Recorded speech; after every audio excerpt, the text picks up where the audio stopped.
Imagine, if you will, a world where a parent killer was sewn alive into a leather sack with a writhing viper, a snarling dog, a crowing rooster, and a screeching monkey, then hurled into the churning waters of a river to drown in absolute terror. Picture a civilization where soldiers who showed cowardice were forced to draw lots, and 1 in every 10 was beaten to death by his own comrades with clubs and stones. Before we continue deeper into these ancient shadows, take a quiet moment to subscribe if these forgotten stories bring you peace. And if you're still drifting with us, let us know in the comments where you're listening from tonight. It's always fascinating to see who joins us from around the world as we wander through history's quieter moments. Envision an empire where criminals were stripped naked and thrown defenseless into arenas to face starving lions, while crowds of families cheered and ate delicacies as entertainment. Tonight we journey into the heart of ancient Rome, not to admire its architectural marvels or celebrate its military conquests, but to uncover the most shocking, gruesome, and utterly bizarre punishments ever devised by human minds. These are not mere stories of violence, but windows into a civilization that transformed justice into spectacle, punishment into religious ritual, and death into elaborate theatre designed to teach cosmic lessons about the price of defying Roman law. But first, let us prepare for this extraordinary journey through the darkest corridors of ancient justice.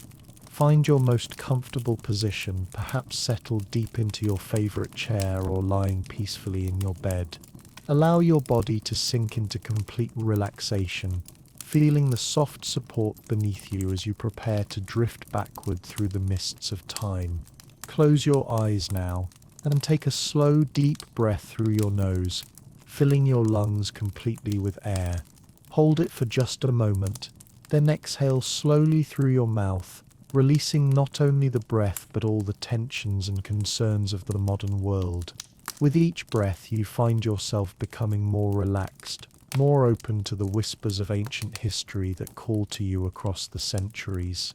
Feel your muscles beginning to release their grip on the day's stress, starting from the top of your head and flowing downward like warm honey. Your forehead smooths, your eyes soften behind closed lids, and your jaw releases any tension it has been holding. This wave of deep relaxation continues down through your neck and shoulders, melting away any tightness as it flows through your arms to your very fingertips. Your chest rises and falls now in perfect rhythm, like the gentle breathing of the eternal city itself as it slumbered 2,000 years ago. Allow this peaceful rhythm to spread through your torso, your back releasing against whatever supports you, your abdomen soft and comfortable. The relaxation flows down through your hips and legs, until even your toes feel weightless and warm, as though you were floating on a cloud of ancient Roman incense. In this perfectly peaceful state, you become an ideal time traveler, able to observe the strange customs of the past without judgment, to learn without fear, and to find wisdom in even the darkest chapters of human history. You are completely safe in your comfortable space, protected by 2 millennia of distance from the harsh realities we will explore together.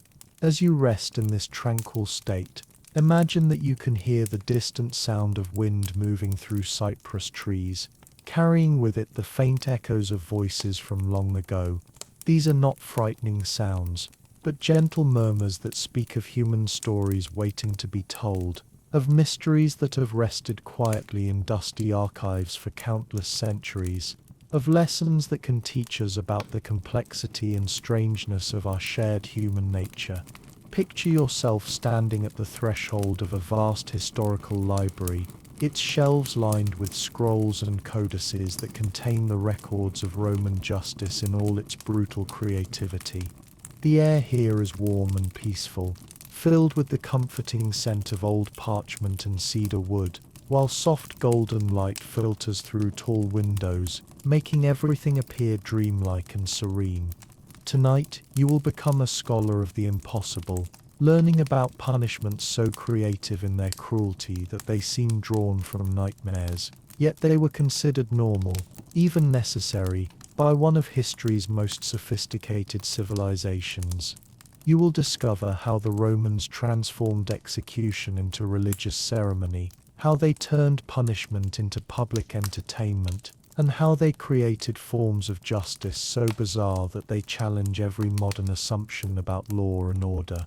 But remember, as we explore these dark tales together, we approach them with the calm wisdom of historians rather than the passion of participants.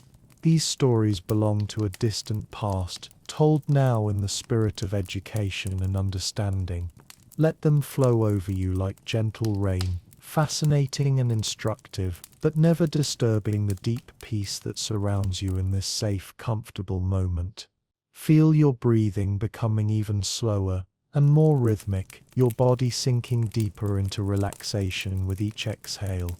Your mind remains clear and receptive, perfectly prepared to absorb the remarkable details of Roman justice, yet also ready to drift into peaceful dreams whenever sleep naturally calls to you. The boundary between conscious learning and dreaming begins to blur, creating the ideal state for our historical exploration. You are alert enough to appreciate the extraordinary stories we will share, yet relaxed enough that they will integrate seamlessly into your understanding, without causing any disturbance to your peaceful rest. As we prepare to cross the threshold into ancient Rome, feel the modern world growing distant and hazy, like morning mist that dissipates in sunlight. Ahead lies the eternal city in all its contradictory glory, a place of marble temples and blood-soaked arenas, of philosophical wisdom and primitive brutality, of sophisticated law and shocking cruelty. Welcome, gentle traveler, to the most astounding journey through the chambers of ancient justice you will ever experience.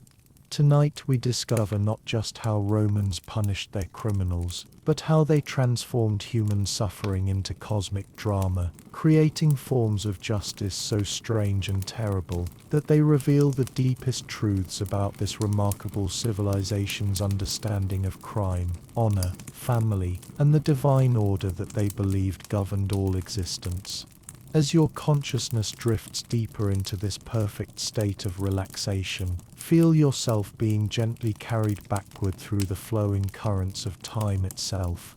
The familiar sounds of the modern world, the hum of electric lights, the distant murmur of traffic, the soft electronic beeping of digital devices, begin to fade like echoes in a vast cathedral, growing fainter and fainter until they disappear entirely into the silence of ages past. In their place, new sounds emerge from the mists of history, carried to you on invisible winds that blow across 2,000 years of human experience. Listen carefully, and you can hear them now. The rhythmic pounding of hammers in blacksmith shops, the clip-clop of iron-shod hooves on ancient stone, the creaking of wooden cartwheels rolling across uneven cobblestones, and the distant sound of voices calling out in Latin, words that flow like music from a civilization long vanished from the earth. Feel the Mediterranean sun warming your face as you drift through time, arriving at last in the year 156 AD, during the prosperous reign of Emperor Antoninus Pius. The world you enter is one of stark contrasts, breathtaking beauty existing alongside shocking cruelty, sophisticated philosophy, walking hand in hand with primitive brutality, advanced engineering sharing space with superstitions that would astound any modern observer. Picture yourself standing on the Palatine Hill, the most prestigious of Rome's 7 sacred hills, gazing down upon the greatest city the ancient world had ever known. Below you spreads a metropolis of over 1 million inhabitants, a number that would not be equaled by another city for more than 1,000 years. The sight is both magnificent and overwhelming, like witnessing the very birth of urban civilization. To your right, the massive Circus Maximus stretches like a great stone valley, its enormous oval capable of holding 250,000 spectators. Even now, In the peaceful morning hours, you can see tiny figures moving about its vast interior, preparing for the day's races and spectacles. Some of these preparations, you realize with a gentle shiver, involve the very punishments we shall explore together, elaborate executions disguised as entertainment for the bloodthirsty masses. Turn your gaze eastward, and the Colosseum rises like a mountain of travertine and marble against the clear blue sky. Completed just 75 years ago in your time traveler's mind, this architectural marvel serves not only as a monument to Roman engineering, but as the grand theatre where some of history's most bizarre punishments unfold before cheering crowds. Its 4 stories of arches seem to breathe in the morning light, and you can almost hear the echoes of wild beasts roaring and crowds screaming that will soon fill its chambers. The Forum Roman spreads before you like an outdoor palace, its marble columns and bronze statues gleaming in the sunlight. Here senators in flowing togas debate the laws that will determine the fate of millions, while magistrates pronounce sentences that will seem utterly alien to future generations. The very air seems thick with the weight of legal decisions that transform human suffering into elaborate rituals designed to maintain cosmic order. Breathe in the distinctive atmosphere of ancient Rome, so different from your modern world. The scent of olive oil and freshly baked bread mingles with the sweet smoke of incense burning in countless temples. There's the earthy aroma of horses and livestock, the metallic tang of bronze and iron being worked in thousands of workshops, and underlying it all the unmistakable smell of a great city where different cultures, languages and customs blend into something entirely new. Feel the texture of this ancient world against your skin. The sun feels warmer here, more direct, unfiltered by the industrial haze that will cloud later centuries. The breeze carries with it the salt tang of the nearby Mediterranean, along with dust from countless construction projects that never seem to end. Rome is always building, always expanding, always reaching toward greater glory and more elaborate expressions of power. Listen to the symphony of sounds that fill every corner of the ancient city. Street vendors call out their wares in a dozen different languages. Latin mixed with Greek, Celtic dialects, Germanic tongues, and the exotic languages of traders from Egypt and beyond. Blacksmiths hammer rhythmically at their forges, creating the tools and weapons that hold the empire together. Children laugh and play in narrow alleys, their voices echoing off the tall apartment buildings called insulae that house the city's teeming masses. But beneath these cheerful sounds of daily life, if you listen carefully, you can hear something else. The more serious tones of magistrates and judges conducting the grim business of Roman justice. In courtyards and basilicas throughout the city, legal proceedings unfold according to laws so complex and sometimes so strange that they would perplex modern legal scholars. These are not simple trials but elaborate rituals that blend jurisprudence with religious ceremony, creating a form of justice that serves purposes far beyond mere punishment. Observe the incredible diversity of people moving through this ancient metropolis, and notice how their very appearance tells stories of Rome's vast reach and complex legal system. Here walks a senator from Gaul, his toga marking his citizenship, while his accent reveals his foreign birth. There passes a freed slave from Syria, whose distinctive cap shows his liberated status, while his scarred hands tell of punishments endured before his freedom. A group of Germanic warriors, recently made citizens, stride past with their characteristic braided hair and unfamiliar weapons, all subject to Roman law despite their exotic origins. Yet for all their differences, these people share something remarkable. They are all governed by the same intricate web of Roman justice, with its fascinating mixture of rational jurisprudence and bewildering brutality. The same legal system that produces sophisticated concepts of evidence and due process also creates punishments so bizarre that they seem drawn from the imagination of madmen. As you continue to absorb the atmosphere of this ancient world, feel yourself becoming more attuned to its rhythms and customs. The initial strangeness begins to fade, replaced by a growing sense of familiarity with this place that exists outside of normal time. You are no longer simply an observer. You have become, in some mysterious way, a temporary inhabitant of ancient Rome, prepared to understand its most puzzling secrets. To understand the extraordinary punishments that await our exploration, we must first immerse ourselves in the very soul of Roman civilization, a society built upon principles that would seem both familiar and utterly alien to modern minds.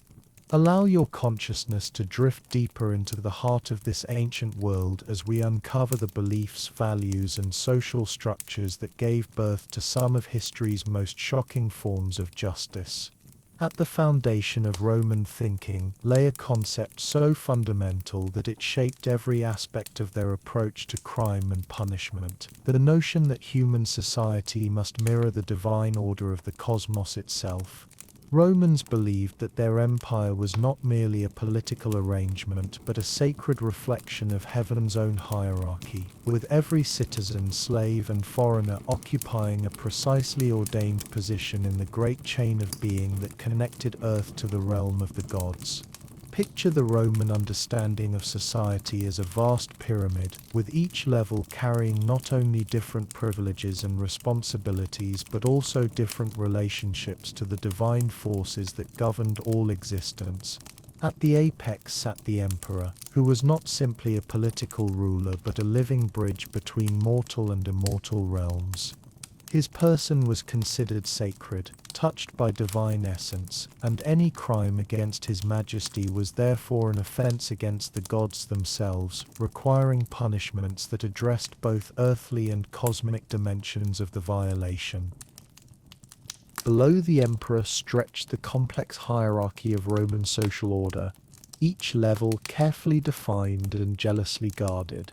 The patricians, descendants of Rome's founding families, carried with them not only ancient wealth and political power, but also sacred bloodlines that connected them directly to the city's mythical origins.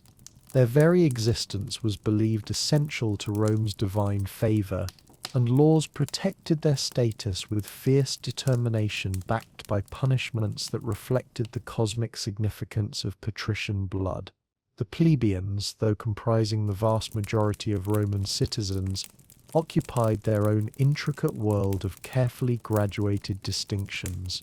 A wealthy merchant might live in luxury that rivaled the patricians, yet he remained forever excluded from certain religious ceremonies and political offices that were reserved for those with the proper ancestral connections. His children could never become flamines, the special priests who tended the sacred fires that maintained Rome's connection to the divine realm. Below the citizens existed another vast category of humanity, the slaves, whose legal status created one of the most complex and contradictory systems ever devised by human minds. A slave might manage enormous commercial enterprises, accumulate substantial wealth, and exercise authority over free citizens in his master's name. Yet in the eyes of the law he remained property, subject to punishments that would never be imposed upon the humblest citizen. This paradox created a legal landscape where identical crimes might receive vastly different punishments depending entirely on the social status of the perpetrator.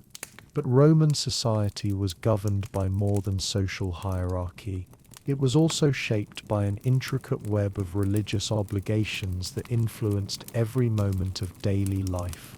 The Romans were perhaps the most religiously observant people in history, not from personal devotion but from a profound conviction that their empire's survival depended entirely upon maintaining the precise favor of the gods. They worshipped not only their own ancient deities but also the gods of every conquered people, creating a religious system of bewildering complexity that required constant attention and perfect observance. This religious foundation profoundly shaped Roman concepts of justice and punishment, Crime was understood not merely as a violation of human law, but as a disruption of the cosmic harmony that bound gods and mortals together in sacred relationship. Certain offenses were considered so heinous that they threatened the very stability of the universe itself, requiring punishments that were equally cosmic in their symbolism and scope. Family relationships held especially sacred significance in this religious worldview. The Roman household was understood as a miniature state, with the paterfamilias exercising powers that included life and death over his children, wife, and slaves. This authority was not simply social convention but religious law, for the family ancestors were worshipped as household gods whose favor protected the entire lineage.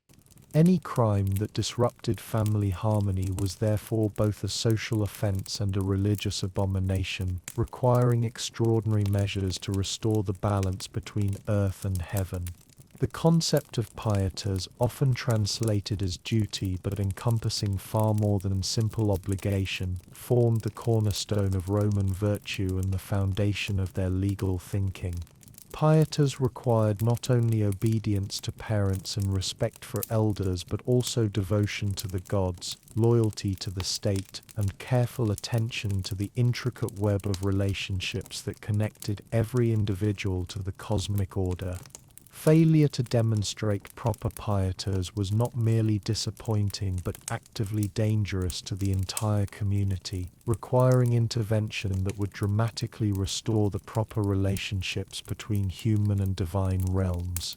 Roman citizenship itself was understood not as a simple legal status but as a sacred trust that connected the individual to Rome's divine destiny.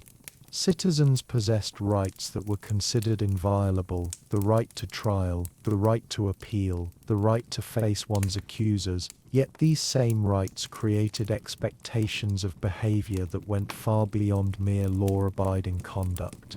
A Roman citizen was expected to embody the virtues that made Rome great: courage in battle, wisdom in counsel, justice in dealing with others, and above all the complex virtue of pietas that encompassed duty to gods, family, and state.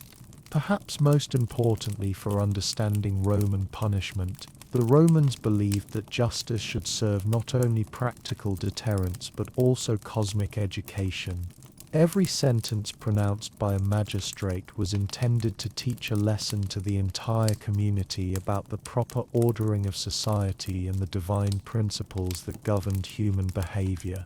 The more serious the crime, the more elaborate and symbolic the punishment had to be, ensuring that all who witnessed it would understand both the gravity of the violation and the divine authority behind its correction.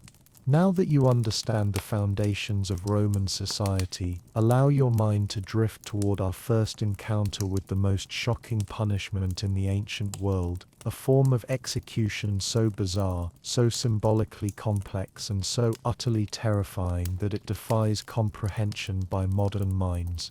As you rest comfortably in your peaceful state, we begin to explore the punishment that Romans reserved for the most unthinkable crime in their civilization: the murder of one's own parent. Picture yourself walking through the quiet morning streets of the Campus Martius, where the soft mist rising from the Tiber River mingles with smoke from household fires as the city awakens to another day. Here, in a modest stone building that houses the office of the urban praetor, magistrates prepare to pronounce sentences that will send shivers through the souls of all who hear them. Today, as on many days throughout Roman history, someone will face the ultimate horror known as pomena collae, the punishment of the sack.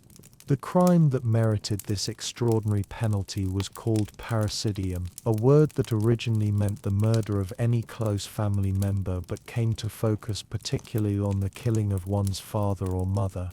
To Roman minds, this offense represented the complete inversion of the natural order, a violation so cosmic in its implications that ordinary execution was considered utterly inadequate. The person who killed their parent had not merely committed murder but had torn a hole in the fabric of reality itself, disrupting the sacred bonds that connected the human world to divine authority. Imagine the horror that would grip a Roman household when such a crime was discovered. The very walls of the home were believed to be contaminated by the unnatural act. The household gods fled in disgust, and the entire family lineage faced potential extinction from divine wrath. The community's response had to be equally dramatic, equally symbolic, equally cosmic in its scope and meaning. The punishment of pomena cullae was first recorded in the earliest Roman legal texts, but it reached its full terrifying elaboration during the imperial period when legal scholars refined its symbolic elements with meticulous care. The condemned person was not simply executed but subjected to a ritual that transformed them into a representation of cosmic chaos, a living symbol of disorder that would be dramatically eliminated to restore universal harmony. Watch as the preparations begin in a chamber beneath the urban praetor's courthouse, where specialized craftsmen who have inherited their grim skills from generations of ancestors gather the materials needed for this most unusual form of execution.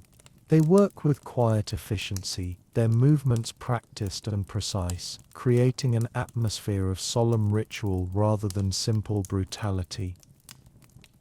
The central element of the punishment was a large sack, carefully constructed from the hide of an ox that had been sacrificed in a specific religious ceremony.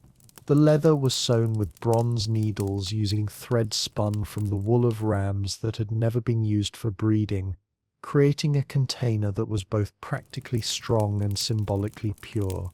Every detail of its construction carried meaning that connected the earthly punishment to cosmic principles governing life and death.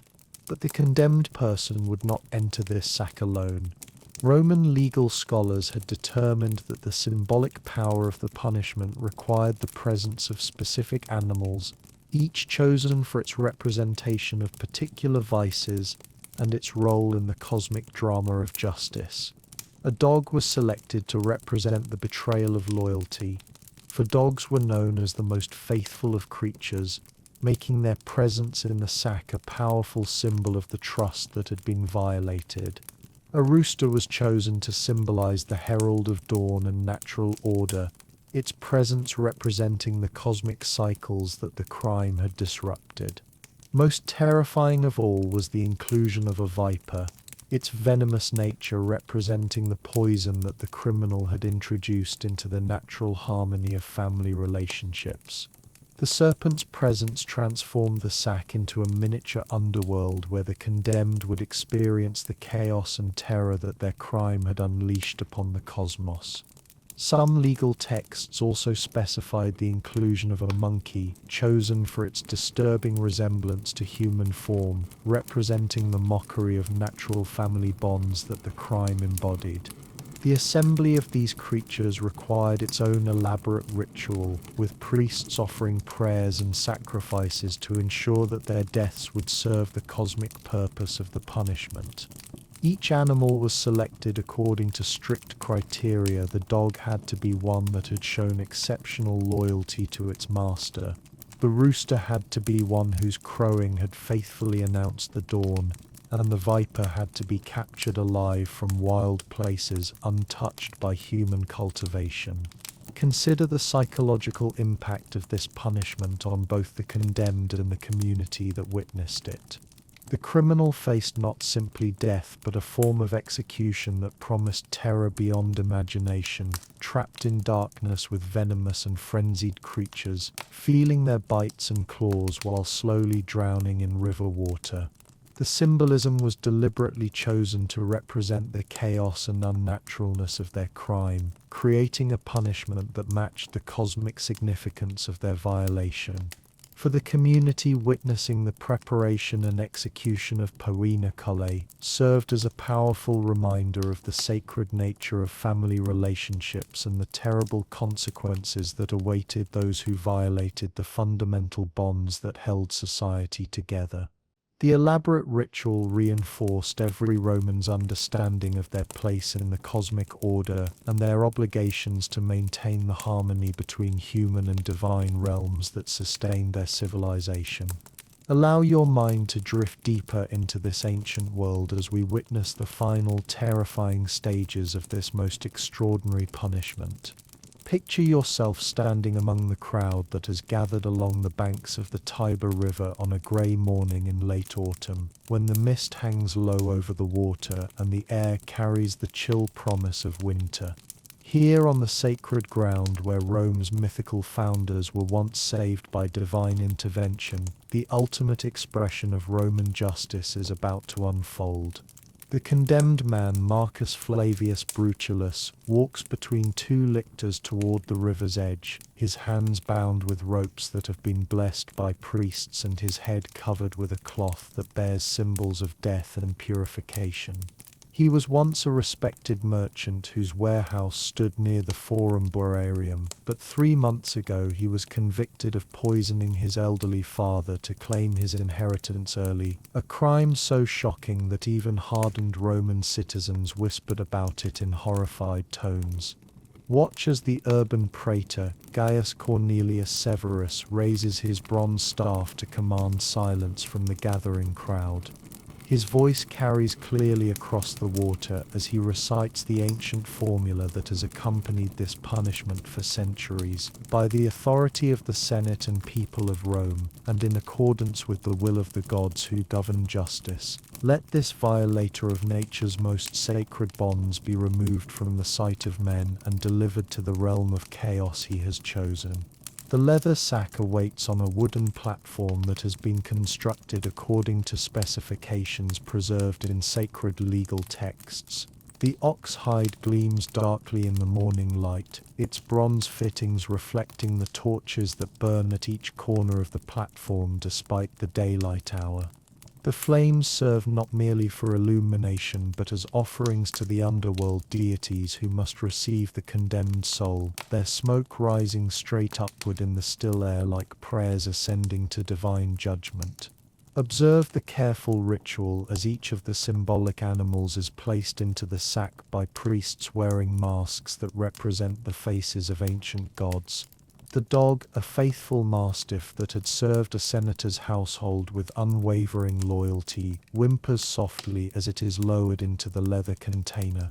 Its confusion and fear add to the symbolic power of the moment, representing the betrayal of trust that lies at the heart of the condemned man's crime.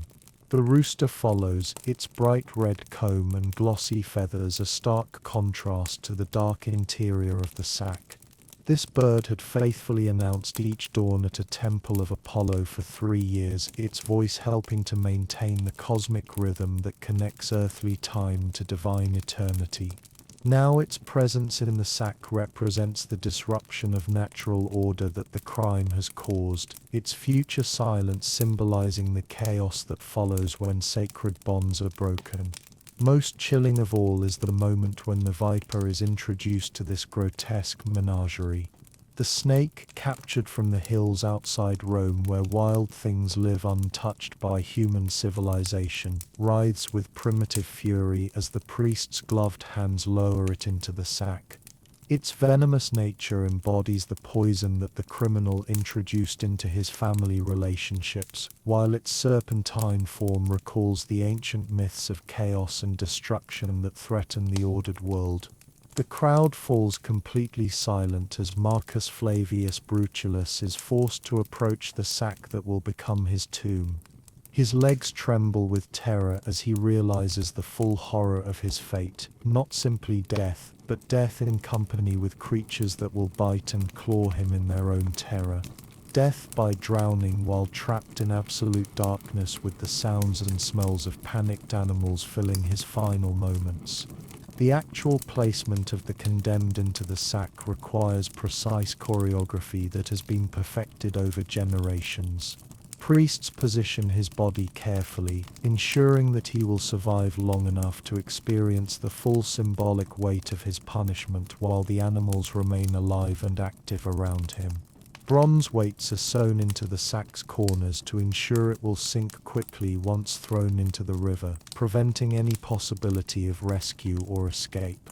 As the final stitches are made with bronze needles and sacred thread, sealing the condemned inside with his symbolic companions, the crowd can hear muffled sounds from within the sack, human voice mixing with animal cries in a cacophony that represents the chaos and unnaturalness of the crime being punished. These sounds will haunt the memory of everyone present, serving as a permanent reminder of the cosmic consequences that await those who violate the sacred bonds of family. The platform is then wheeled to the river's edge, where a specially constructed crane operated by slaves lifts the sack high above the flowing water. For a moment it hangs suspended between earth and river, between the world of the living and the realm of the dead, while priests offer final prayers to ensure that this dramatic elimination of cosmic disorder will restore the harmony that the crime disrupted. As your consciousness drifts away from the terrifying spectacle by the Tiber, allow yourself to be transported to an entirely different realm of Roman punishment, one that reveals how this remarkable civilization could be equally creative in their cruelty, whether dealing with individual crimes or collective military failures. While the punishment of the sack addressed the cosmic horror of family betrayal, the Romans developed an entirely separate form of justice to handle the unique challenges of maintaining discipline within their legendary legions. Picture yourself now in the windswept hills of Germania, where autumn rain patters against the leather tents of the 10th Legion, and campfires flicker in the gathering dusk. Here, far from the marble temples and crowded forums of Rome, another form of brutal justice is about to unfold, one that will shock even the hardened veterans who have witnessed countless battles and survived the brutality of endless campaigns. The crime that brings us to this remote military camp is not murder or theft or any offense that civilian courts might recognize, but something far more serious in the eyes of Roman military law: cowardice in the face of the enemy. 3 days ago, during a skirmish with Germanic tribesmen, an entire cohort of the 10th Legion, nearly 500 men, broke ranks and fled when their centurion fell to a barbarian spear. Their retreat allowed the enemy to capture valuable supplies and, more importantly, damaged the sacred reputation for invincibility that made Roman armies so effective. In the civilian world, such cowardice might result in exile, fines, or social disgrace. But the Roman military operated according to laws far harsher than those governing ordinary citizens, for the empire's survival depended entirely upon the absolute reliability of its legions. Soldiers who failed to maintain the discipline that made Rome great faced punishment so severe that it seemed designed more to terrify other troops than to correct the behavior of the guilty. The punishment awaiting these 500 cowards was known as decimation, a word that would echo through history as one of the most brutal forms of collective punishment ever devised by human minds. Unlike the symbolic complexity of Puinaculae, decimation was brutally simple in its concept, yet devastating in its psychological impact on every soldier who witnessed it. Watch as Legate Marcus Cassius Brutus, commander of the 10th Legion, stands before his assembled troops in the grey morning light. His scarred face shows no emotion as he announces the sentence that ancient military law prescribes for units that have disgraced themselves through cowardice. The 500 men of the guilty cohort will be divided into groups of 10, and within each group, lots will be drawn to determine which man will die for the shame that all have brought upon their standards. The genius of decimation lay not in its severity, though the prospect of a 1 in 10 chance of death was certainly terrifying, but in its psychological sophistication. The punishment forced soldiers to participate in the execution of their own comrades, creating bonds of shared guilt that would prevent future acts of cowardice more effectively than any external threat. Men who had survived decimation together became forged into units of extraordinary reliability, bound by the knowledge that they had literally bled together to preserve their collective honor. Observe the terrible ritual as it begins to unfold. The 500 condemned soldiers are arranged in neat rows of 10 men each, their weapons and armor stripped away to leave them standing in simple woolen tunics that offer no protection against the cold wind or the horror of what awaits them. Each group receives a leather bag containing 10 small wooden tablets, 9 carved with the symbol of Mars, god of war and protector of soldiers, and 1 bearing the mark of Pluto, lord of the underworld and receiver of the dead. The drawing of lots proceeds with military precision, each group selecting their representative to reach into the bag and withdraw a tablet that will determine his fate. There is no ceremony, no religious ritual, no appeals to divine justice, only the cold mathematics of military discipline applied with ruthless efficiency. Some men weep openly as they draw the death mark, while others maintain the stoic composure that Roman training has drilled into their souls. Those who draw the tablets of Pluto are immediately separated from their comrades and forced to kneel in a line before the assembled legion. They will die not by sword or spear, weapons that carry honor even in death, but by the clubs and stones wielded by the very men who shared their cowardice, creating a punishment that emphasizes shame and collective responsibility rather than individual heroism. As your mind continues its peaceful journey through the complexities of Roman justice, allow yourself to discover a remarkable contrast to the brutal punishments we have explored. While poinicule and decimation represent the harsh extremes of Roman law, this sophisticated civilization also developed forms of punishment that were far more subtle, yet equally devastating in their effects. Penalties that destroyed not the body but the very social identity that gave life meaning in Roman society. Picture yourself now in the elegant villa of Lucius Antonius Maximus, a once prominent senator whose spacious atrium was formerly filled with clients seeking his patronage and friends enjoying his hospitality. The afternoon sun streams through the opening in the roof, illuminating frescoes that depict scenes of mythological glory and marble statues that celebrate heroic virtue. Yet today, this beautiful space stands empty except for its owner, who sits alone among the silent splendor of his abandoned home. 3 months ago, Maximus was convicted of a crime that carried no threat of death or physical suffering. He had been found guilty of electoral corruption, bribing voters to support candidates who served his business interests rather than the common good of Rome.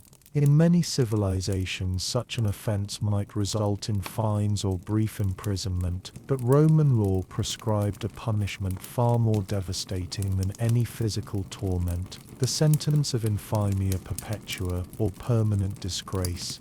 This extraordinary form of justice represented the Romans' sophisticated understanding that human beings could suffer fates worse than death, and that social creatures could be destroyed more effectively through isolation than through violence. Infamia perpetua did not touch the convicted person's body or property. Maximus retained his vast wealth, his magnificent villa, and his physical freedom to move about the city. Yet in every way that mattered to a Roman aristocrat, he had ceased to exist. Observe the empty spaces around him that tell the story of his social death more eloquently than any execution. The morning salutatio, when clients traditionally gathered to greet their patron and receive assignments for the day's business, no longer occurs. Roman law forbids any citizen from entering into the formal relationships of clientage that formed the backbone of aristocratic life. The scrolls of poetry and philosophy that once circulated among his literary circle now bypass his villa entirely, for intellectuals who associate with the infamous risk their own reputations. Most devastating of all is the silence from the Forum, where Maximus once wielded considerable influence through speeches, political negotiations, and the complex network of favors and obligations that governed Roman public life. Citizens convicted of infamia perpetua lose not only the right to hold office or vote in elections, but also the right to appear in court as witnesses, to make public speeches, or to participate in any of the civic activities that defined Roman manhood. Watch as Maximus attempts to conduct business with a grain merchant who once competed eagerly for his patronage. The merchant's eyes shift nervously as he recognizes the former senator, and his voice becomes barely audible as he explains that Roman law prohibits him from entering into contracts with anyone bearing the mark of infamia. Even commercial relationships, the most basic interactions of economic life, are forbidden to those who have lost their social existence through legal decree. The genius of this punishment lay in its ability to transform the convicted person into a living reminder of the consequences of moral failure. Maximus moves through Rome like a ghost among the living, visible to all but unable to participate in any of the relationships that give human life meaning. His continued physical presence serves as a more effective deterrent than his death would have provided, for citizens can witness daily the social death that awaits those who violate the trust that binds Roman society together. Yet even more sophisticated was the Roman development of gradated infamia, forms of social death that could be precisely calibrated to match the severity of different offenses. Minor infractions might result in temporary exclusion from specific activities, while more serious crimes could lead to permanent banishment from particular social circles. Some forms of infamia could be lifted through acts of civic virtue or public penance, creating opportunities for redemption that transformed punishment into a pathway toward moral improvement. The administration of social punishments required a complex bureaucracy of reputation management that had no parallel in other ancient civilizations. Magistrates maintained detailed records of each citizen's standing within various social and professional communities, tracking the precise boundaries of their permitted activities and ensuring that the punishments were enforced consistently across all aspects of Roman life. This system created a form of justice that was both more humane and more effective than physical punishment, acknowledging that rational beings could be deterred more effectively through social pressure than through fear of bodily harm, while simultaneously preserving the convicted person's potential for future contribution to society. As your consciousness drifts toward the most spectacular expression of Roman justice, allow yourself to be carried into the heart of the empire's greatest arena, where punishment and entertainment merged into displays that would astound and horrify observers from any other civilization.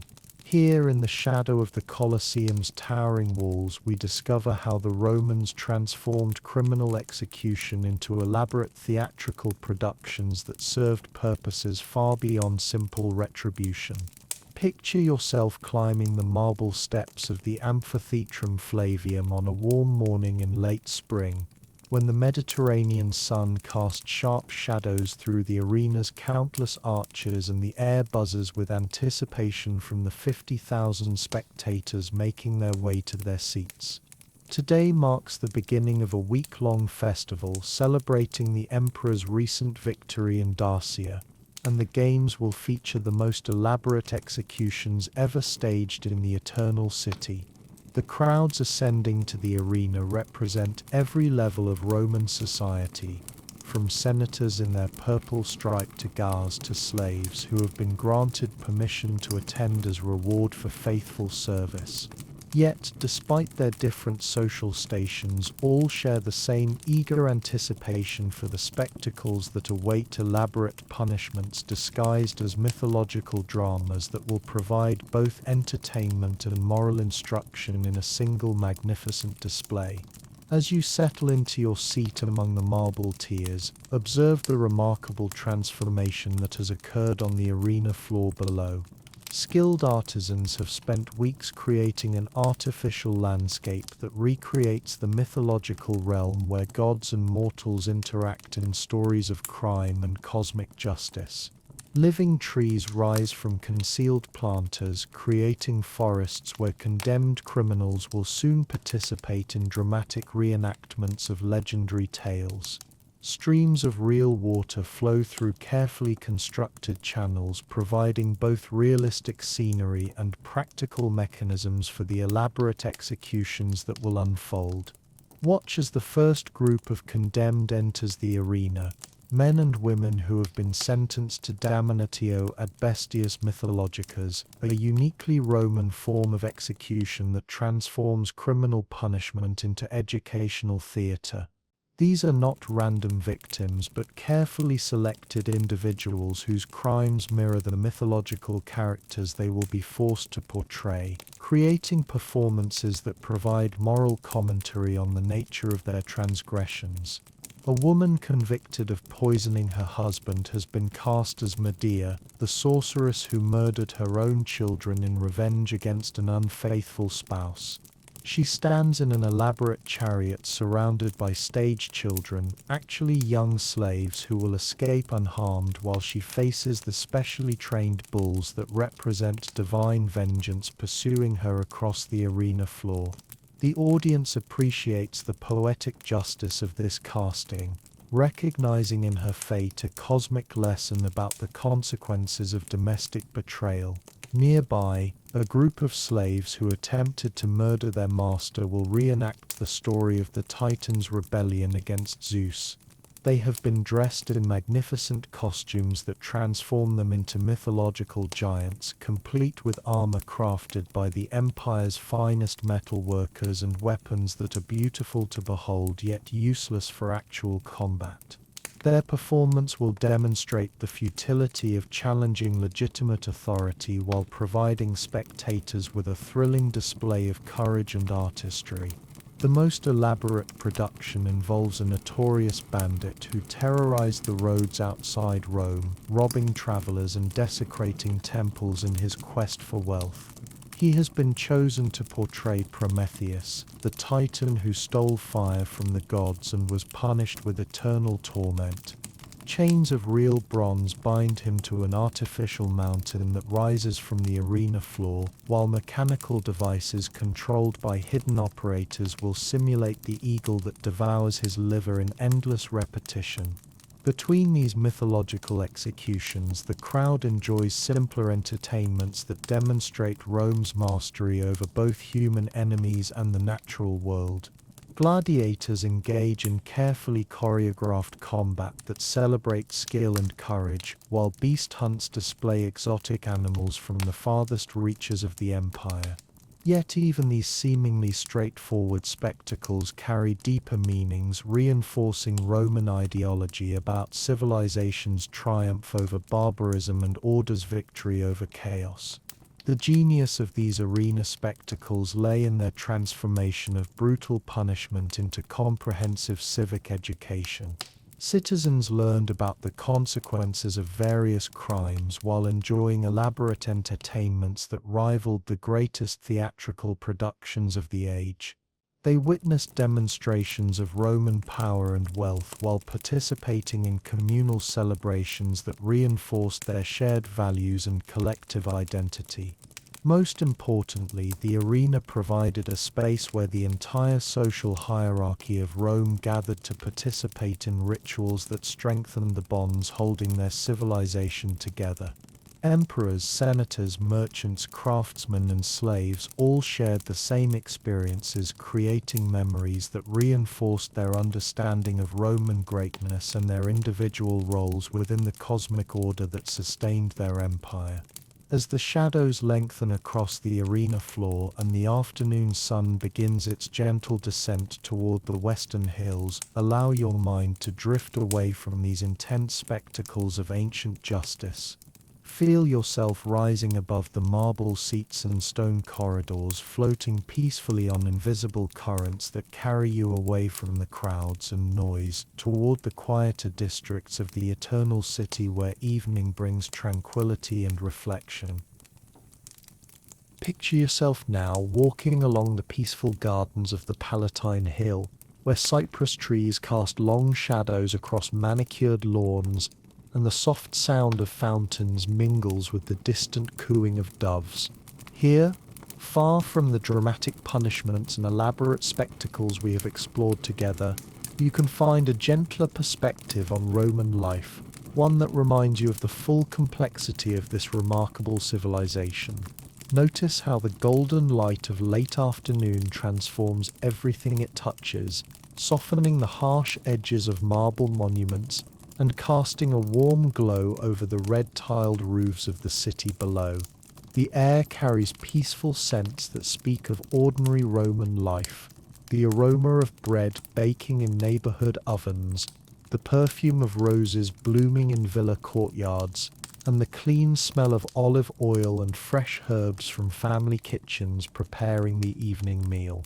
As you continue along these tranquil paths, observe the Romans going about their daily routines, children playing quiet games in small gardens while their mothers tend to household tasks, elderly philosophers taking their evening walks while discussing poetry and ethics, merchants closing their shops and heading home to their families. These peaceful scenes remind you that Roman civilization encompassed far more than the dramatic punishments and spectacular entertainments that have captured our attention. Feel your breathing becoming deeper and more relaxed as you absorb this gentler view of ancient life. The weight of the harsh legal codes and brutal executions begins to lift from your consciousness, replaced by appreciation for the full richness of human experience in any age. You begin to understand that even the strangest aspects of Roman justice emerged from recognizable human desires: the longing for order, the need for meaning, the attempt to create stable communities in an uncertain world. Allow yourself to rest beside one of the peaceful fountains, where the soft sound of flowing water creates a natural rhythm that matches your slow, steady breathing. Watch as the last light of day reflects off the water's surface, creating patterns that shift and dance like gentle dreams. The harsh realities of ancient punishment seem to belong to a different world now, separated from this moment of tranquility by the healing power of time and distance. Notice how your body feels completely comfortable and relaxed in this imaginary garden setting. Your shoulders have released all tension, your arms rest peacefully at your sides, and your legs feel as light as if they were floating on the warm evening air. This growing sense of physical comfort mirrors your mind's ability to process and integrate the remarkable historical information you have been absorbing throughout our journey together. As twilight deepens around you, the first stars begin to appear in the darkening sky above Rome's 7 hills. These are the same stars that Roman citizens observed 2,000 years ago, creating a connection across time that transcends the strangeness of their customs and the harshness of their laws. Under this eternal canopy, the differences between past and present seem less important than the continuities of human experience that bind all generations together. The gentle evening breeze carries with it the distant sounds of Roman families gathering for their evening meals, children being called inside by loving parents, friends, sharing conversations about the day's events, and the soft murmur of voices engaged in the timeless activities of human community. These universal sounds remind you that beneath all the elaborate legal codes and complex social hierarchies, Romans were people much like yourself, seeking happiness, security, and meaning in their brief time on earth. Feel yourself becoming drowsier as the peaceful evening settles over the ancient city. The bizarre punishments and strange laws we have explored begin to seem like stories from a distant dream, interesting and educational but no longer immediate or disturbing. They have taken their proper place in your understanding as fascinating artifacts of human creativity and social organization, remarkable for their ingenuity even when their purposes seem alien to modern sensibilities. As you rest in this tranquil garden, your mind naturally begins to prepare for the gentle transition towards sleep. The historical knowledge you have gained settles comfortably into your memory, where it will be preserved and integrated with your existing understanding of human nature and civilization. You have learned much tonight about the complexity of justice and the creativity of human societies, and this learning will enrich your dreams and deepen your appreciation for the remarkable diversity of human experience. As you rest in this peaceful state of twilight consciousness, your mind gently attuned to the rhythms of ancient Rome, allow yourself to sense that our exploration has only begun to unveil the most extraordinary secrets of this civilization's approach to justice and punishment. The shocking executions and elaborate spectacles we have discovered together represent merely the surface of a legal system so intricate and bizarre that it stretches the boundaries of human imagination. Like a scholar who has opened the first few scrolls in a vast library, we have glimpsed tantalizing evidence of punishments and practices that reveal new depths of Roman creativity with each examination. In the quiet chambers of your relaxed consciousness, you can almost hear the whispers of ancient magistrates discussing legal precedents that would confound modern observers, and the hushed conversations of citizens navigating laws so complex that they required lifelong study to fully comprehend. Feel a gentle sense of anticipation building within you, soft and pleasant like the expectation of discovering rare treasures in an unexplored archive. Our journey into the depths of Roman punishment will soon reveal forms of justice that make the sack execution and arena spectacles seem almost conventional by comparison. We shall encounter legal concepts so alien to modern thinking that they appear to emerge from different worlds entirely, yet they govern the daily lives of millions across the ancient Mediterranean. Picture scrolls upon scrolls of legal documents waiting to be unrolled, their papyrus surfaces covered with descriptions of penalties that transformed human bodies into canvases for symbolic expression. Imagine court records that read like scripts for cosmic dramas, where the boundaries between earthly justice and divine judgment dissolved into ceremonies that served purposes beyond mortal comprehension. These documents rest peacefully in your mind's archive, ready to reveal their secrets when the time comes for deeper exploration. Allow yourself to sense the presence of historical figures whose experiences with Roman justice created precedents that influenced legal thinking for centuries. There was Gaius Flavius Maximus, the former consul whose conviction for a previously unknown form of treason led to the development of punishments that addressed crimes against time itself. His story waits patiently to be told, along with those of countless other Romans whose encounters with their civilization's bizarre legal system created the precedents that shaped imperial policy. In the peaceful repository of your relaxed mind, you can envision the workshops where master craftsmen created the specialized instruments required for Rome's most unusual punishments. These artisans possessed knowledge that has vanished from the world, the precise techniques for constructing apparatus that served both practical and symbolic functions, the specific materials required for ceremonies that transformed legal penalties into religious rituals, and the technical expertise needed to stage punishments that communicated complex messages to watching crowds. Feel a gentle curiosity stirring within you about the daily operations of Roman institutions that existed nowhere else in the ancient world. Special courts dedicated to adjudicating violations of laws that governed the relationship between human behavior and cosmic order. Training academies where aspiring magistrates learn to navigate the intersection of legal procedure and religious ceremony, and administrative offices where clerks maintained records of punishments that addressed not only earthly crimes but also spiritual transgressions. These institutions developed their own cultures and traditions, creating communities of legal professionals who spoke specialized languages and followed customs that would seem as foreign to ordinary Romans as they do to modern observers.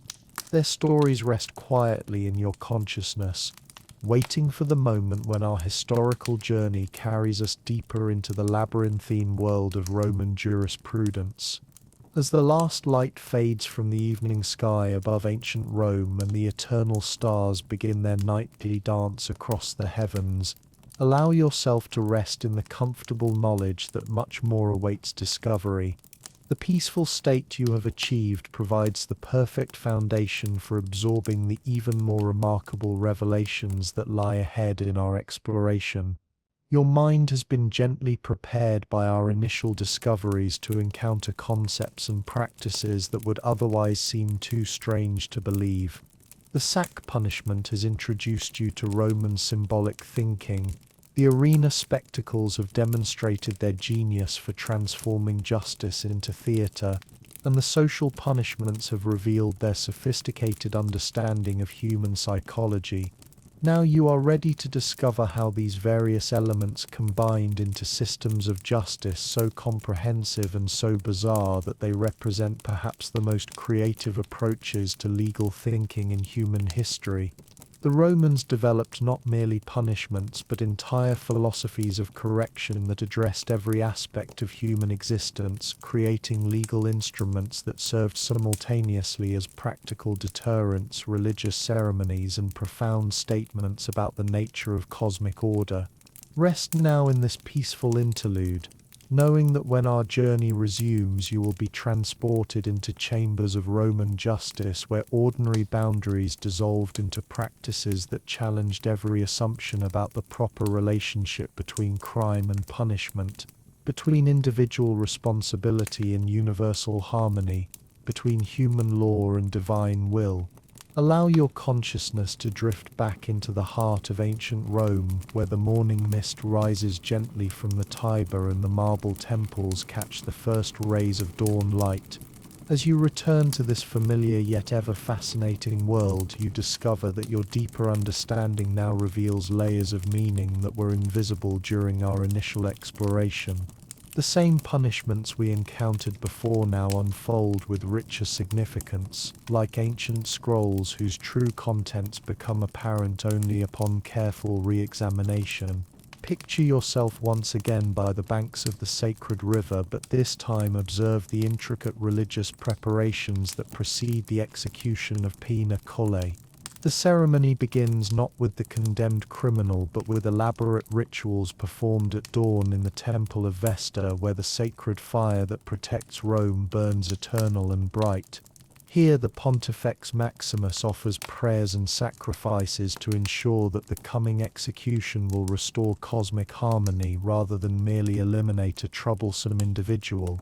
Watch as specially trained priests conduct purification rites that transform the instruments of punishment from mere tools into sacred vessels capable of channeling divine justice. The oxhide sack undergoes a blessing ceremony that connects it to the mythological hide of the sacred bull that gave birth to the Roman people, while each of the symbolic animals receives offerings and prayers that acknowledge their role as divine messengers in the cosmic drama about to unfold. The selection of the condemned animals reveals layers of meaning that escape casual observation. The dog chosen for inclusion in the sack must be one whose loyalty has been tested through specific trials. It must have defended its master's household against intruders, remained faithful through illness and hardship, and demonstrated the unwavering devotion that makes its presence in the sack such a powerful symbol of betrayed trust.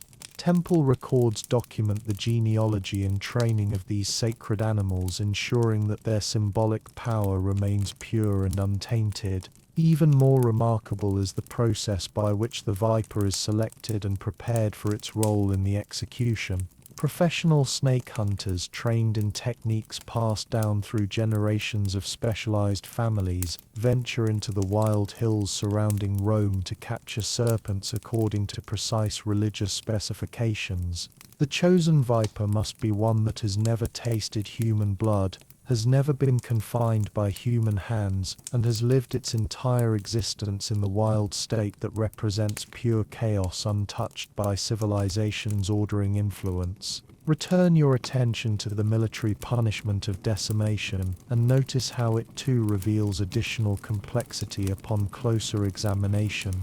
The lots drawn by soldiers are not simple wooden tablets but carefully crafted objects that carry deep religious significance. Each group's fate is determined by sacred dice carved from the bones of bulls sacrificed specifically for this purpose, with the symbols of Mars and Pluto inscribed using silver extracted from mines blessed by priests of the appropriate deities.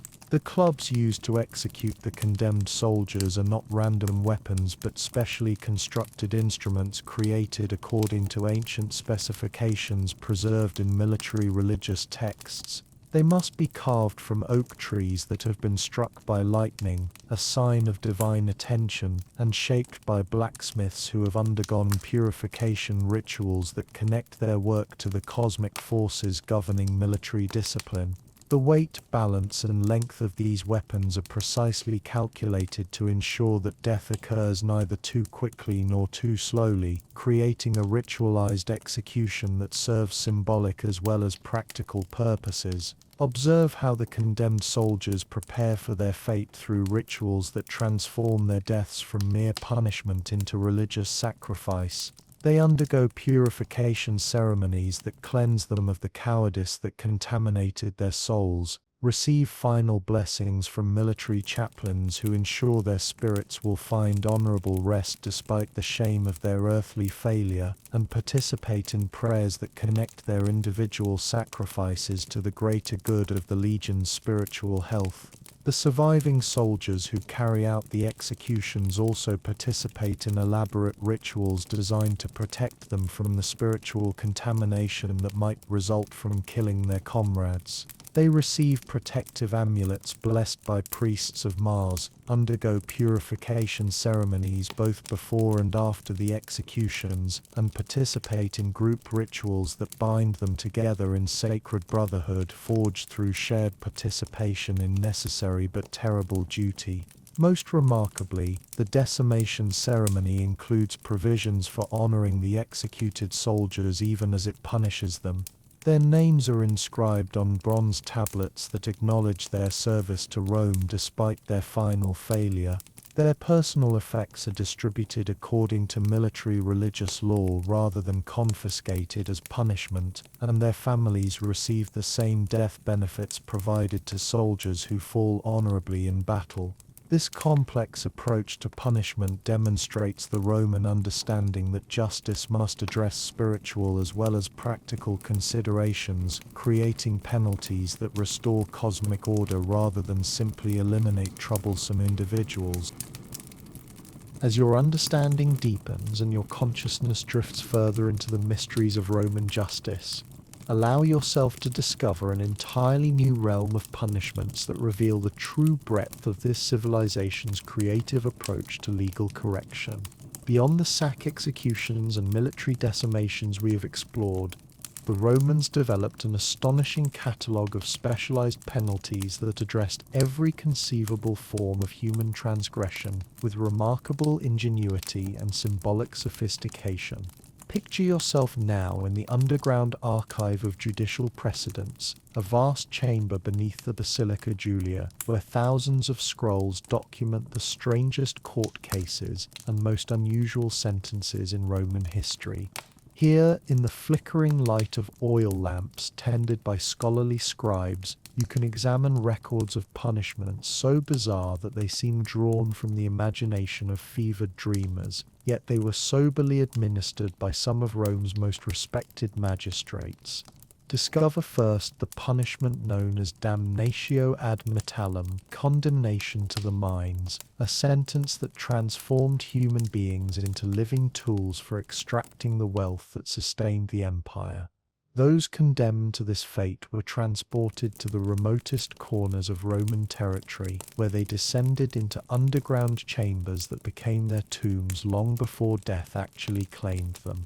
The mines of Spain, Britain, and North Africa consumed thousands of condemned criminals whose crimes had earned them this form of slow execution disguised as forced labor. Observe the case of Marcus Valerius Corvus, a former aedile convicted of embezzling funds intended for public gains. His sentence to the silver mines of southern Spain meant not simply hard labor but transformation into something less than human. The chains riveted to his ankles would never be removed, marking him permanently as property of the Imperial Mining Administration. His hair was shaved and would be kept short forever, eliminating one of the basic signs of free Roman citizenship.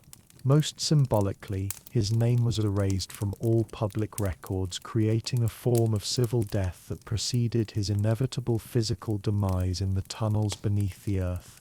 The conditions in these mines defied description by civilized standards. Condemned prisoners worked in shafts so narrow they could barely stand upright, breathing air thick with metallic dust that slowly destroyed their lungs while they hacked precious metals from rock faces by the light of flickering oil lamps. The temperature in the deepest shafts reached levels that would have been considered torture if applied deliberately, yet the miners endured them daily as part of their living death sentence. Even more terrifying was the punishment called aque et ignis interdictio perpetua, permanent exile from water and fire. This sentence was reserved for citizens convicted of minesters, the crime of treason against the Roman state, and it created a form of social death more complete than any physical execution. The condemned person was forbidden not only to remain in Roman territory, but also to use the basic elements that sustained human life. Witness the fate of Senator Lucius Cornelius Maximus, convicted of secret correspondence with Rome's enemies in Parthia. His sentence of perpetual exile meant not simply banishment from the city, but prohibition from approaching any source of fire or fresh water throughout the territory controlled by Rome. He could not warm himself at a hearth, cook food over flames, draw water from wells or springs, or even shelter in buildings where these forbidden elements were present. The enforcement of this extraordinary punishment required the cooperation of Rome's allies and client states, who were obligated to refuse aid to anyone bearing the mark of aque et ignis interdictio. Maximus was forced to wander the borderlands between civilizations, surviving on rainwater and raw food, seeking shelter in caves and wilderness areas where no Roman authority could assist or protect him. His existence became a living demonstration of what lay beyond the boundaries of Roman law and civilization. Perhaps most bizarre of all was the punishment known as fustuarium, reserved for soldiers guilty of specific military offenses that threatened the spiritual integrity of their units. Unlike decimation, which addressed collective cowardice, fustuarium punished individual violations that contaminated the sacred bonds between soldier and legion. The condemned man was beaten to death not with clubs but with wooden staves cut from trees sacred to Mars, the god of war, and the execution was carried out not by his comrades but by priests specifically trained in the religious requirements of military justice. The fustuarium ceremony required precise timing coordinated with astronomical events that connected earthly punishment to cosmic rhythms. The execution could only take place during specific phases of the moon when Mars occupied particular positions in the zodiac, and when other celestial conditions indicated divine approval for the restoration of military spiritual order through ritualized violence. Each of these punishments demonstrates the Roman genius for creating penalties that served multiple purposes simultaneously, eliminating threats to public order, providing moral education to citizen observers, maintaining the spiritual balance between human and divine realms, and reinforcing the complex social hierarchies that held their civilization together. As your consciousness settles deeper into the twilight state between waking and sleeping, allow yourself to drift into the most secretive chambers of Roman justice, where specialized tribunals handled the unique legal challenges posed by individuals whose lives existed at the intersection of human and divine authority. Here, in courts that operated according to laws unknown to ordinary magistrates, we discover how Roman legal thinking adapted to govern those whose sacred duties required frameworks that could accommodate supernatural dimensions of crime and punishment.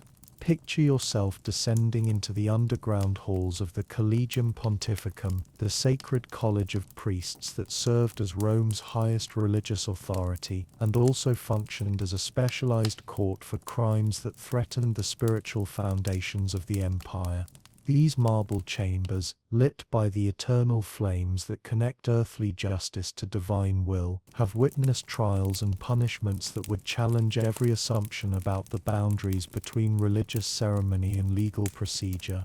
Enter the chamber where Pontifex Maximus Gaius Aurelius Severus presides over the trial of a Vestal virgin accused of the extraordinary crime of temporal sacrilege, using her sacred connection to the goddess Vesta to glimpse future events that mortals were never intended to know.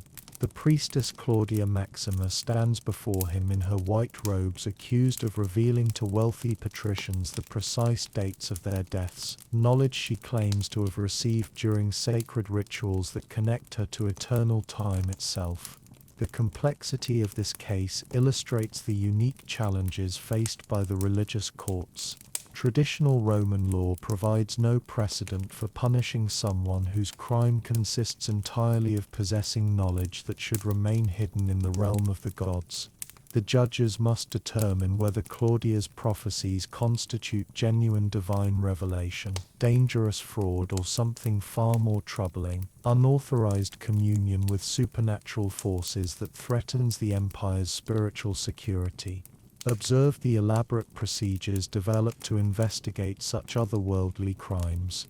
Professional horospices examine the entrails of animals sacrificed specifically for this trial, searching for signs that might reveal whether the accused priestess has indeed violated the boundaries between human and divine knowledge. Sacred texts preserved in the temple archives are consulted to establish the proper limits of mortal understanding and the penalties prescribed for those who transgress them. Most remarkably, the trial includes testimony from the spirits of deceased Vestal virgins, channeled through mediums trained in techniques passed down through generations of temple servants. These ghostly witnesses provide evidence about the traditional boundaries of priestly authority and the consequences that have historically befallen those who exceeded their permitted communion with divine forces. The potential punishments for temporal sacrilege reflect the Romans' belief that such crimes threaten the fundamental structure of reality itself.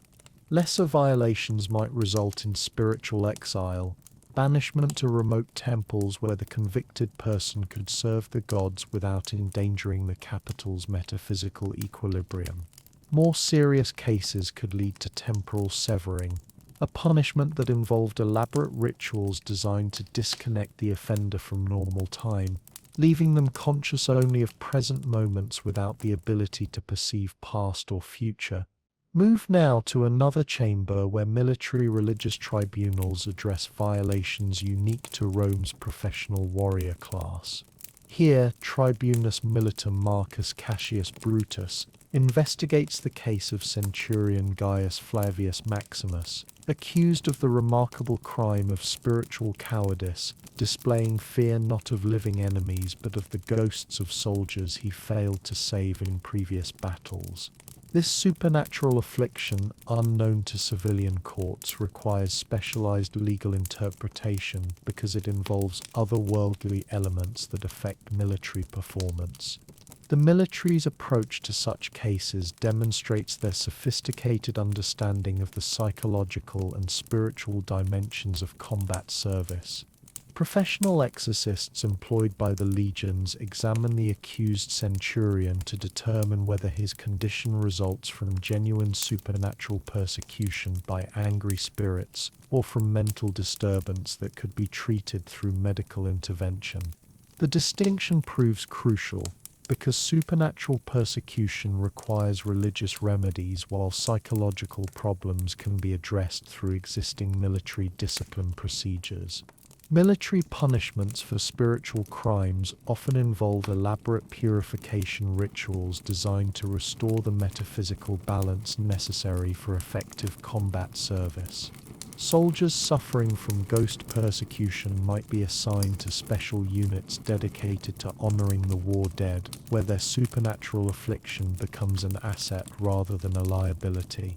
More severe cases could result in assignment to sacred burial duties, where contact with spirits becomes part of the soldier's official responsibilities rather than a source of incapacitation. The most specialized court within the Roman system addresses legal disputes involving the empire's vast slave population and the unique crimes that could only occur within the complex master-slave relationship. These proceedings handle violations such as spiritual theft, slaves using their owners' religious ceremonies for personal spiritual advancement, and temporal fraud, deliberately misleading masters about their emotional loyalty through false displays of devotion. As your mind drifts into an even deeper state of peaceful contemplation, allow yourself to explore the profound psychological transformations that these extraordinary punishments created within Roman society. The brutal legal codes we have discovered together did far more than simply deter crime. They fundamentally altered how Romans understood themselves, their relationships, and their place within the cosmic order that governed their existence. Picture yourself observing the daily life of ordinary Roman citizens who lived under the constant awareness that their most private thoughts and intimate behaviors were subject to legal scrutiny and potential punishment. This pervasive surveillance created what we might recognize as a form of psychological conditioning that shaped personality development from childhood through old age, producing distinctly Roman patterns of thinking and feeling that distinguished them from all other peoples of the ancient world. Consider how the knowledge of peine affected not only behavior but consciousness itself. Roman children learned from their earliest years that the sacred bonds of family carried consequences that extended far beyond simple social obligation. The mere possibility of being sewn alive into a sack with venomous creatures created a psychological framework in which filial piety became not just virtue but survival instinct, transforming natural love into cosmic necessity. Watch a young patrician boy named Gaius Lucius Maximinus as he listens to his tutor recounting the details of recent executions by sack. The child's imagination fills with vivid images of darkness, terror, and slow death that will haunt his dreams for years to come.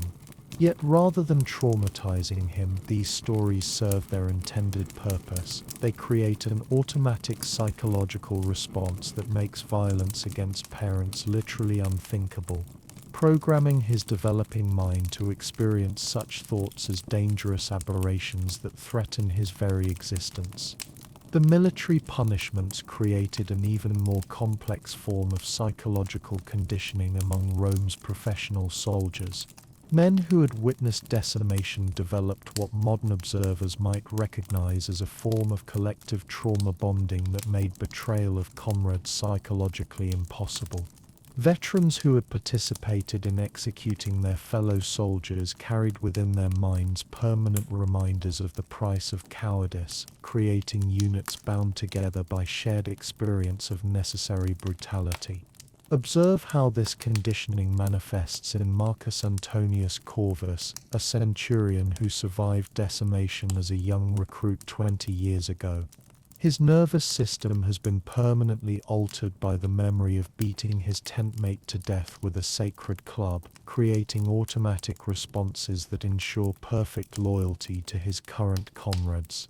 When faced with tactical decisions that might endanger his men, his body experiences physical symptoms: accelerated heartbeat, sweating palms, shortened breath, that compel him toward choices that preserve unit cohesion even at personal cost. The arena spectacles produced perhaps the most profound psychological impact on the general population by transforming the relationship between individual identity and cosmic justice. Citizens who regularly witnessed elaborate mythological executions learned to think of their own lives as potential performances in divine dramas where personal choices carried consequences that echoed through spiritual dimensions of reality. This theatrical understanding of existence created a uniquely Roman form of self-consciousness in which individuals constantly evaluated their behavior according to its potential symbolic significance. Citizens learned to ask themselves not only whether their actions were legal or beneficial, but also what mythological roles they might be unconsciously.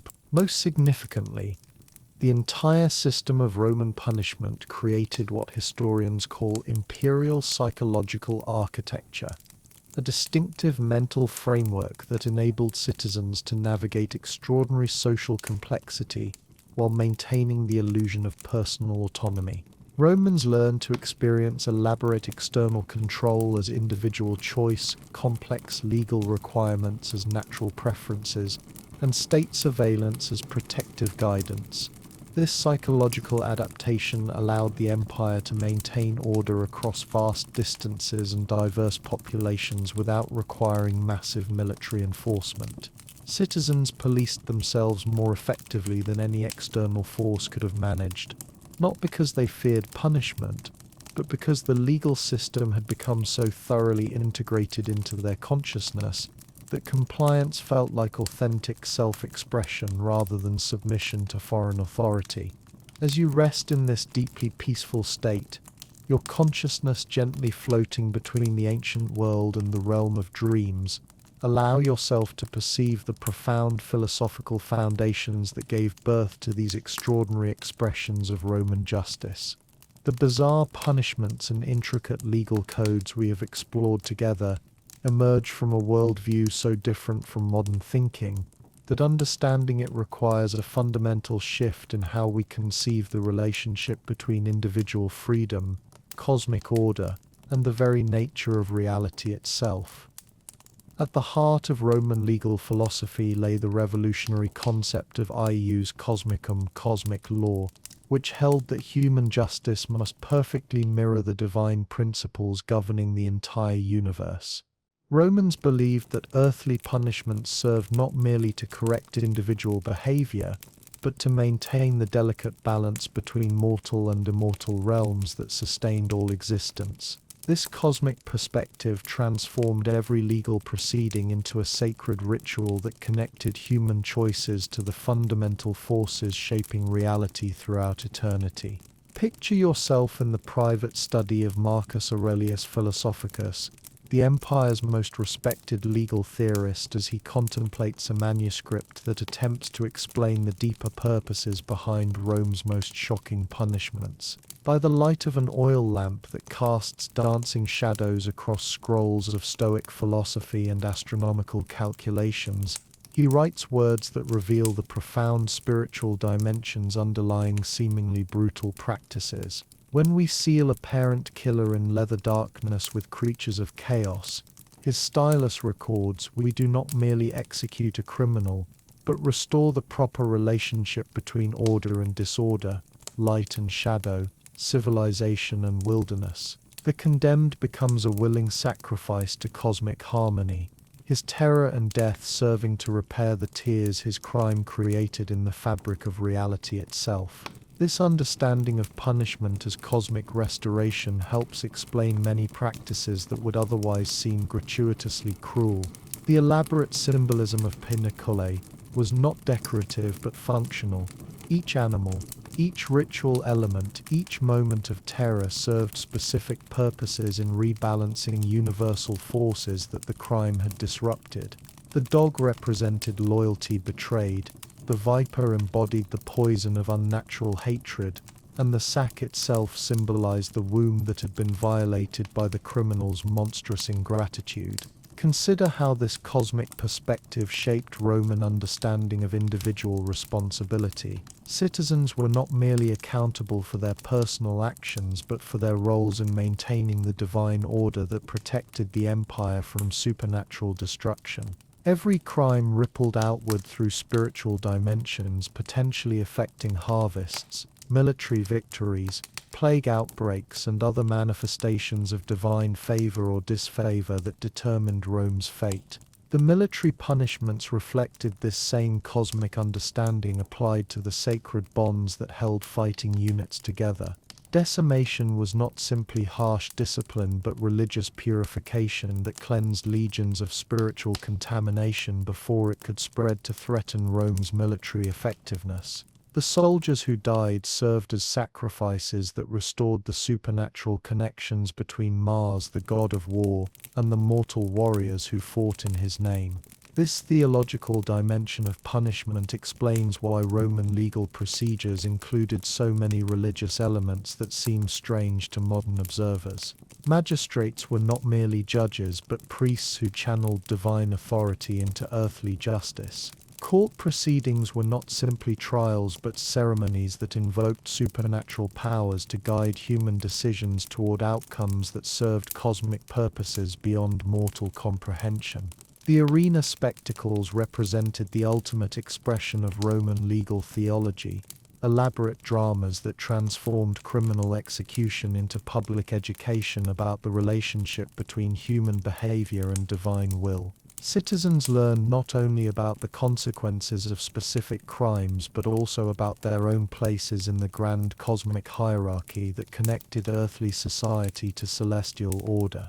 Perhaps most remarkably, Roman legal philosophy integrated these supernatural concerns with practical psychological insights that would not be matched by other civilizations for many centuries. They understood that human behavior could be shaped more effectively through symbolic terror than through simple physical force, that social creatures suffered more from isolation than from pain, and that communities could be bound together through shared participation in necessary rituals of correction.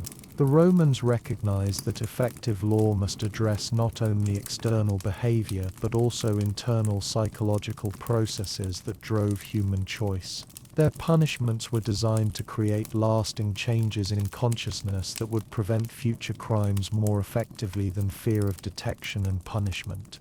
A citizen who had witnessed Pinocole would carry within his mind permanent reminders of the cosmic consequences that awaited those who violated family bonds, making such violations psychologically impossible rather than merely dangerous. This sophisticated understanding of human nature allowed Rome to create legal systems that served simultaneously as practical deterrents, religious ceremonies, and profound educational experiences that shaped the consciousness of entire populations. Their approach to justice represented perhaps the most ambitious attempt in human history to integrate earthly law with cosmic purpose, creating institutions that addressed both individual correction and universal harmony within a single comprehensive framework. As the last echoes of ancient Roman justice fade into the gentle twilight of memory, allow your consciousness to drift away from the marble halls of judgment and the stone arenas of spectacle toward the quieter corners of the eternal city where peace has always dwelt alongside the drama of human affairs. Feel yourself floating above the red-tiled roofs and cypress-lined gardens, carried on invisible currents that move with the same gentle rhythm as your slow, steady breathing.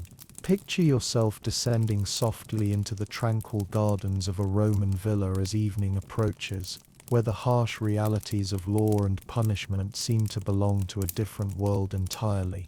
Here amid flowering oleander and carefully tended olive groves, the only sounds are the peaceful murmur of fountains and the distant singing of nightingales that nest in the ancient oak trees. The air carries the soothing scents of lavender and rosemary, herbs that Roman families have cultivated for centuries to bring calm and healing to their daily lives. Notice how the golden light of sunset transforms everything it touches, softening the edges of marble statues and casting a warm glow over the pathways where Roman children once played innocent games far removed from the grim spectacles of adult justice. The shadows grow longer and more gentle, creating pools of coolness where you can rest and reflect upon the remarkable journey we have shared through the mysteries of ancient lore.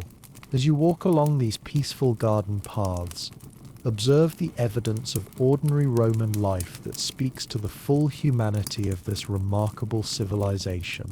Clay pots hold flowers that bloom according to the same eternal rhythms that governed Roman hearts 2,000 years ago. Stone benches worn smooth by countless conversations remind you that even in a world of brutal punishments, people gathered to share friendship, poetry, and the simple pleasures that make life meaningful in any age. Feel your breathing becoming even deeper and more relaxed as you absorb this gentler perspective on Roman existence. The weight of the shocking punishments and elaborate legal procedures begins to lift from your consciousness, replaced by understanding that these harsh practices emerged from the same human impulses that drive all societies: the desire for order, the need for meaning, the attempt to create communities where people can live together in relative safety and predictability. Allow yourself to sit beside one of the villa's peaceful fountains where the soft sound of flowing water creates a natural lullaby that matches the rhythm of your heartbeat. Watch as the last light of day reflects off the water's surface, creating patterns that dance and shimmer like fragments of ancient dreams. The brutal realities we have explored seem to fade into historical perspective, becoming valuable lessons about human nature rather than immediate sources of disturbance. Notice how your body feels completely comfortable and supported in this imaginary garden setting.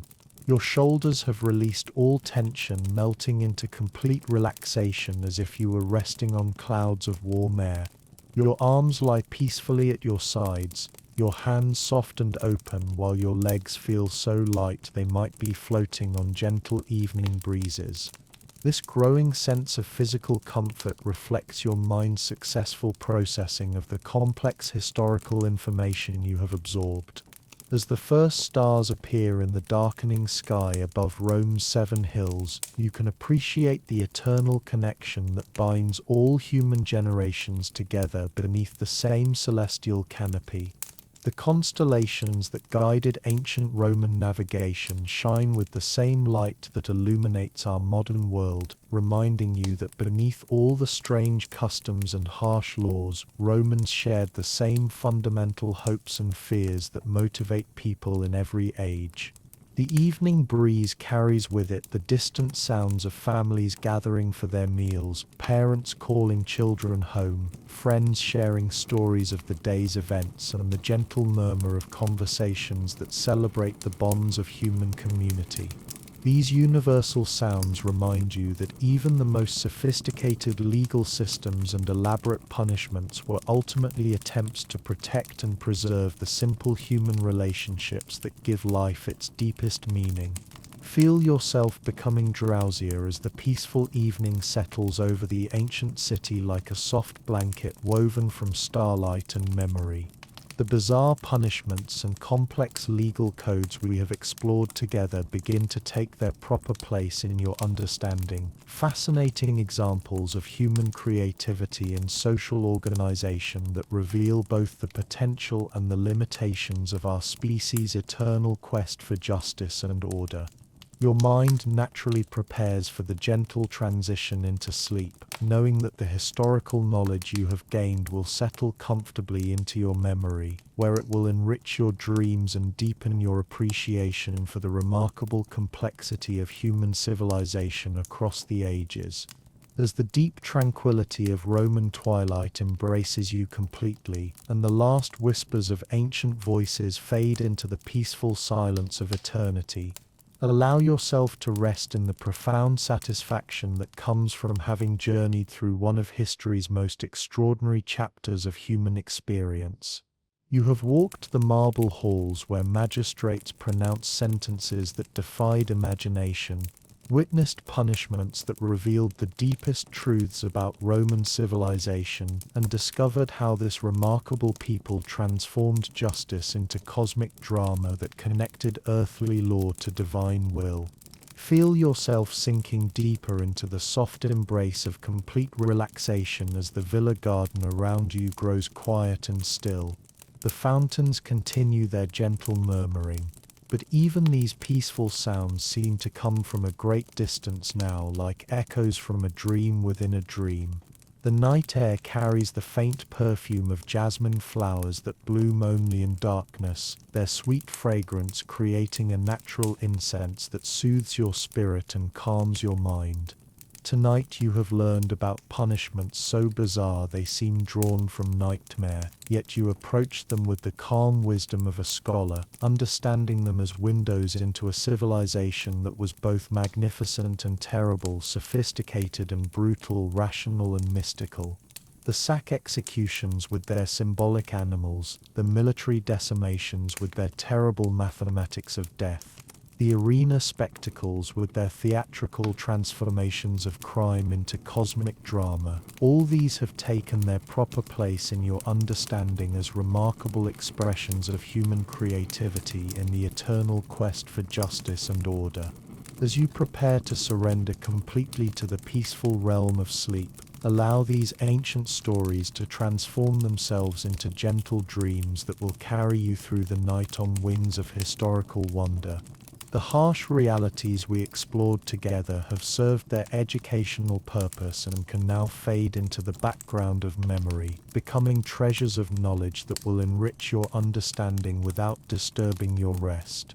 Picture the eternal city of Rome settling into its own peaceful slumber, the marble temples glowing softly in starlight, the 7 hills wreathed in mist that rises from the Tiber like the breath of sleeping gods.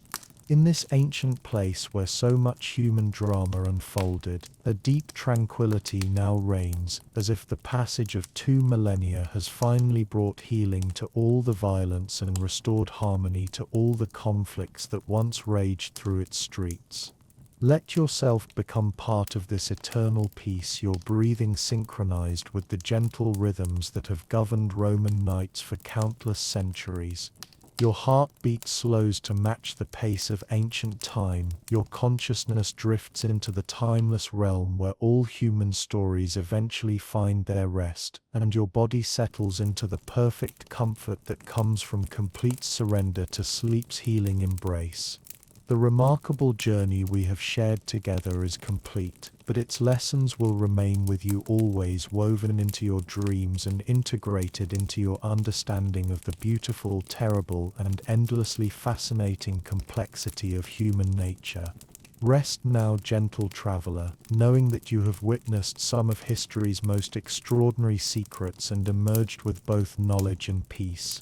Let the soft darkness of Roman night carry you into dreams filled with marble columns and flowing water, cypress trees and starlit gardens, where the harsh realities of ancient justice transform into symbols of humanity's eternal struggle to create meaning from chaos and order from disorder.